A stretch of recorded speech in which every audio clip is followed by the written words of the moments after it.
నా రోజులు నాకు దగ్గర పడ్డాయని నాకు తెలుసు. నా జ్ఞాపకాలైన చివరి వరకు మిగలాలి అంటూ 'మురారి' ప్రీ రిలీజ్‌పై ఎమోషనల్ అవ్వకుండా ఉండలేకపోతున్న సోనాలి బిందే. అందరికీ తెలిసిన విషయమే. సోనాలి ఎన్నో మూవీస్‌లో తెలుగులో నటించింది. అగ్ర తారకురాలుగా బాలీవుడ్‌లో సైతం మంచి సినిమాలతో ఆకట్టుకుంది.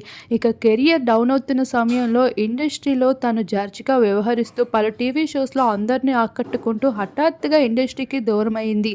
అయితే తనకి క్యాన్సర్ ఉందనే విషయం, అది కూడా ఫోర్త్ స్టేజ్‌కి దాటిపోయిందనే విషయం తెలిసాక తను కీమోని అందుకుంటున్న సమయంలో అది చెప్పుకోలేని బాధంటూ, ఆ నొప్పిని భరించడం కూడా చాలా కష్టమే అంటూ చెప్పుకుంటూ వచ్చింది. ఇలా క్యాన్సర్‌తో పోరాడే వాళ్ళ బాధ కోసం సోనాలి ఎంతగానో వివరిస్తూ కనిపిస్తూ ఉండేది. అటువంటిది తన టాలీవుడ్‌లో బ్లాక్ బస్టర్ హిట్‌ని అందుకున్న 'మురారి' మూవీ రీ రిలీజ్ కావడంతో ఈ మూవీపై సైతం ఎమోషనల్ అవ్వకుండా ఉండలేకపోయింది.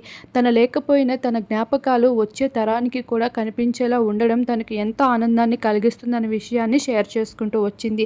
ప్రస్తుతం వాటికి సంబంధించిన కొన్ని ఎడిటబుల్ ఫోటోస్‌ని కూడా సోషల్ మీడియాలో షేర్ చేసుకోగా, సోనాలి ఫ్యాన్స్ అయితే ఆ మూవీ పైన బాగా ఎక్స్‌పెక్టేషన్స్‌తో ఎంజాయ్ చేయడానికి రెడీగా ఉన్నారు.